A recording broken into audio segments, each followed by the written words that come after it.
Hey guys, today we're going to be reading the last little bit for packet 10. We're going the Pool of Tears, the chapter called Farewell, and the chapter called Retrospect will all be in the same video. If I can get my computer to sit the way that it's supposed to. Okay, so when we just left off with the second intersections chapter, sorry about that, we saw that Friedrich had just been killed by Chandrash on accident. He was actually aiming for Alexander.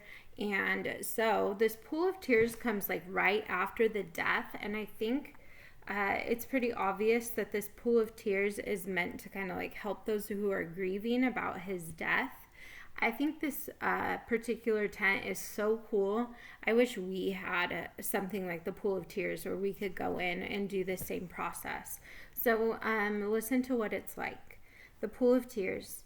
The sign outside this tent is accompanied by a small box full of smooth black stones. The text instructs you to take one with you as you enter. Inside, the tent is dark.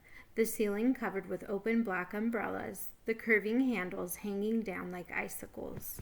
In the center of the room, there is a pool, a pond enclosed within a black stone wall that is surrounded by white gravel. The air carries the salty tinge of the ocean. You walk over to the edge to look inside. The gravel crunches beneath your feet. It is shallow, but it is glowing. A shimmering, shifting light cascades up through the surface of the water. A soft radiance enough to illuminate the pool and the stones that sit at the bottom. Hundreds of stones, each identical to the one you hold in your hand. The light beneath filters through the spaces between the stones.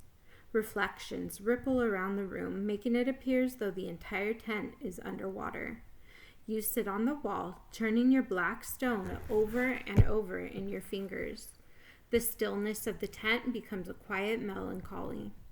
Memories begin to creep forward from hidden corners of your mind. Passing disappointments, lost chances and lost causes, heartbreaks and pain and desolate, horrible loneliness. Sorrows you thought long forgotten mingle with still fresh wounds. The stone feels heavier in your hand. When you drop it in the pool to join the rest of the stones, you feel lighter, as though you have released something more than a smoothly polished piece of rock. Okay, so basically, the Pool of Tears, you put all of your troubles into one of the stones and you drop it into the pool, and somehow it relieves you the burden of all of the worries you had just put into that one stone. All right, so we're going to go. Okay, so I know I've been talking about this in the videos. I just want to be clear. Okay, so the night that Chandrash and Alexander visit the circus, which is the same night that Chandrash kills Friedrich. Okay, that is on Halloween of 1901. Now, the chapter that we're getting ready to read is related to Bailey's story. So the time that Poppet actually invites Bailey to come with them when the circus leaves, that is a full year after Friedrich has died. So this is the best way I can keep those timelines straight in my mind, which is that as soon as Friedrich died, that's when things in the circus started to unravel. Things were not going as planned, and people were starting to notice differences. Okay, so that gave Poppet and Widget a full year to notice that the circus is starting to fall apart. And so it's been a year of kind of like chaos for the circus. Everything hasn't been going as smoothly. So where we pick up with Bailey's story, it's been a year of this kind of chaos, and Poppet thinks that the way to fix it is to invite Bailey. Okay, but the last time we checked in with Bailey, we saw that, wait, hold on, I just want to make sure. Okay, so this is, remember we saw Bailey be invited by Poppet to come to the circus, and we didn't really know what his answer was, but right after Poppet kissed him, he made the comment that as she kissed him, he knew that he would follow her anywhere. Okay, so that kind of hints to us that he is going to take the invitation and he's going to go with her. So here we go with the farewell chapter. Bailey climbs the oak tree to retrieve his hidden box before sunset, gazing down at the circus that sits bathed in deep orange light, casting long pointed shadows across the field. But when he opens it, he does not find anything he truly wishes to take with him. He removes only Poppet's white glove, placing it in his coat pocket, and returns the box to the tree. At home, he counts out his life savings, which is a higher amount than he had expected, and packs a change of clothes and an extra sweater. He considers packing a spare pair of shoes, but decides he can likely borrow some from Widget if need be. He shoves everything into a worn leather satchel and waits for his parents and Caroline to go to bed. Okay, so all signs point to Bailey leaving to go with the circus. I think it's kind of interesting to note that he doesn't pack a whole lot. He packs like one change of clothes. He doesn't even bring anything from his box of keepsakes that he keeps in the oak tree. Okay, so maybe that indicates that, like there's not a whole lot left at the farm that he even wants to take with him into his future. I feel that that's kind of sad because he has parents and a sister, but he doesn't want to take anything with him that would remind him of them. Anywho, he's waiting for them to go to bed so he can sneak out. While he waits, he unpacks his bag and then packs it again, second guessing his choices of what to bring and what to leave behind. He waits an hour after he is certain everyone is asleep, and then another hour for good measure. Though he has become rather proficient at slipping in at abnormal hours, sneaking out is a different matter. When he finally creeps down the hallway, he is surprised by how late it is. His hand is on the door, ready to leave, when he turns around, putting his bag down and quietly searching for a piece of paper. Once he locates one, he sits down at the table in the kitchen to write a note to his parents. He explains as best he can his reasons for going and hopes they will understand. He does not mention Harvard or anything about the future of the farm. He remembers when he was very small, his mother once said she wished happiness and adventure for him. If this does not count as adventure, he is not sure what does. "What are you doing?" a voice behind asks him. Bailey turns to find Caroline standing in the doorway in her nightgown, her hair piled on her head in a spiky mess of pin curls and a knitted blanket pulled around her shoulders.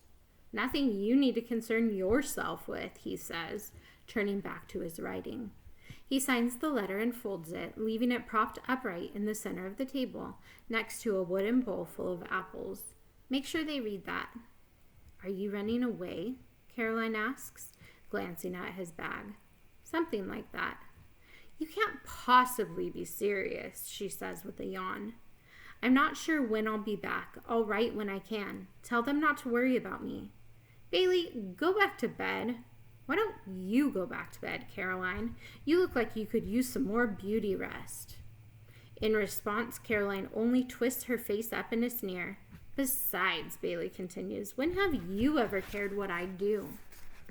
"You've been acting like a baby all week," Caroline says, raising her voice but keeping it at a hissing whisper. "Playing at that stupid circus, staying out all night.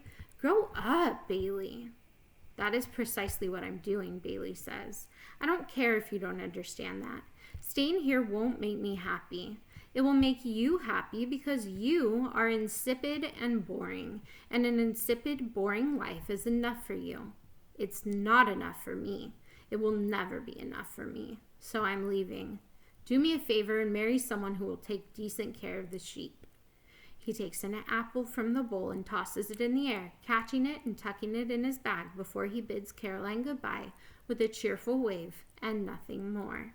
Okay, I don't think we've ever seen Bailey speak to his sister like that. Usually she's the one bossing him around or bullying him, but he could seriously care less at this point because he's getting the heck out of here. He leaves her standing by the table with her mouth opening and closing in silent rage as he closes the door quietly behind him. Bailey walks away from the house, buzzing with energy. He almost expects Caroline to come after him, or to immediately wake their parents and alert them to his departure. But with each step he takes away from the house, it becomes more clear that he is truly leaving with nothing left to stop him. The walk feels longer in the stillness of the night. No crowds of people heading to the circus along his route, as there have been every other evening when he had raced to arrive before the opening of the gates. The stars are still out when Bailey reaches his oak tree, his bag slung over his shoulder. He is later than he'd wanted to be, though dawn is some time away. But beneath the starry sky, the field that stretches out below his tree is empty, as though nothing has ever occupied the space but grass and leaves and fog.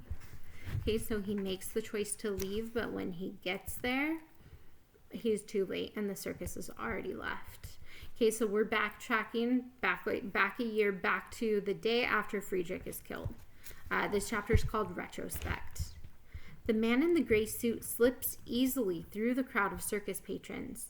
They step out of the way without even considering the movement, parting like water as he heads towards the gate. Okay, I want to clarify, this is not the day after. This is literally like the minutes after Friedrich gets stabbed. Okay, so Alexander is trying to get out of there before all heck breaks loose. The figure that blocks his path near the edge of the courtyard is transparent, appearing like a mirage in the glow of the bonfire and the gently swaying paper lanterns. The man in the gray suit halts, though he could easily continue on through his colleague's apparition unimpeded.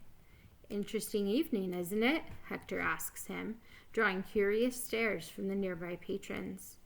The man in the gray suit subtly moves the fingers of one gloved hand, as though turning the page of a book, and the staring ceases, curious eyes becoming unfocused, their attention drawn to other sights.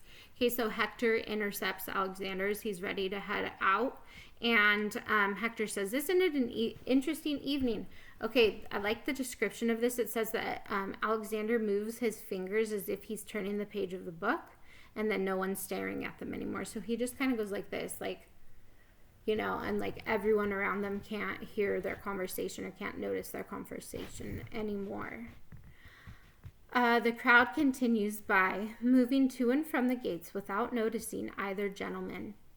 "It's not worth the bother," Hector scoffs. "Half these people expect to see a ghost around every corner." "This has gotten out of hand," the man in the gray suit says. "This venue was always too exposed." "That's what makes it fun," Hector says, waving an arm over the crowd. His hand passes through a woman's shoulder and she turns, surprised, but continues walking when she sees nothing. "Did you not use enough of your concealment techniques, even after ingratiating yourself with Chandrash to control the venue?" "I control nothing," the man in the gray suit says. "I established a protocol of secrecy disguised as an air of mystery. My counsel is the reason this venue moves from location to location unannounced. It benefits both players. It keeps them apart. If you'd put them together properly from the beginning, she would have broken him years ago." "Has your current state made you blind? You were a fool to trap yourself like that, and you are a fool if you cannot see that they are each besotted with the other. If they had not been kept apart, it simply would have happened sooner." "You should have been a damn matchmaker," Hector says, his narrowed eyes vanishing and reappearing in the undulating light. "I've trained my player better than that. And yet she came to me. She invited me here personally as you..." He stops, a figure in the crowd catching his eye. Okay, so we were debating over why on this particular night was he there. We also had read that chapter called Invitation, where Celia goes to visit Alexander. Okay, so we now found out the reason. Alexander's here because Celia invited him to come here. She wants him to see all the progress they are making, because she's hoping if Alexander sees everything, maybe he could make a verdict and end the challenge. But as he's explaining this to Hector, he sees someone walking through the crowd and it stops him, and he's like preoccupied with it. "I thought I told you to choose a player you could tolerate losing," Hector says, watching the way his companion gazes after the distressed young man in the bowler hat, who passes by without noticing either of them, pursuing Chandrash through the throng of patrons. "You always grow too attached to your students. Unfortunate how few of them ever realize that. Okay, so as Hector's talking, the person that Alexander is watching is Marco, and he's watching Marco so closely because Marco is so distraught. Okay, this is something along with Hector's words that helps us to know that Alexander, even though he stays really, really distant from his contestants, he actually loves them like his own. Okay, so Marco is upset, and Alexander is following him with his eyes just to see if he's okay. Hector makes the comment, "You always get too attached to your contestants. Too bad they never know that," which means Alexander never lets his contestants know how much he actually cares about them. "And how many of your own students have chosen to end the game themselves?" the man in the gray suit asks, turning back. 7? Will your daughter be the 8th? "That is not going to happen again," Hector responds, each word sharp and heavy despite his insubstantial form. Okay, so apparently, according to this, the last 7 of Hector's competitors have taken themselves out of the game, which means, yes, like the last 7 people who were fighting on Hector's side had taken their own lives to end the challenge rather than moving forward. And he says that's not going to happen with my daughter. If she wins, she will hate you for it if she does not already. She will win. Do not try to avoid the fact that she is a stronger player than yours and always has been. The man in the gray suit lifts a hand in the direction of the bonfire, amplifying the sound that echoes from beyond the courtyard so that Hector can hear his daughter repeating Friedrich's name over and over in increasing panic. "Does that sound like strength to you?" he asks, dropping his hand and letting Celia's voice blend into the din of the crowd. Hector only scowls, the flames of the bonfire further distorting his expression. "An innocent man died here tonight," the man in the gray suit continues. "A man your player was quite fond of. If she had not already begun to break, this will do it. Was that what you meant to accomplish here? Have you learned nothing after so many competitions? There is never any way to predict what will come to pass. No guarantees on either side." "This isn't over yet," Hector says, vanishing in a blur of light and shadow. The man in the gray suit walks on as though he had not paused, making his way through the curtains of velvet that separate the courtyard from the world outside. He watches the clock by the gates for some time before he departs the circus. All right, that'll do it for this packet. You'll get some chapters from next packet here shortly.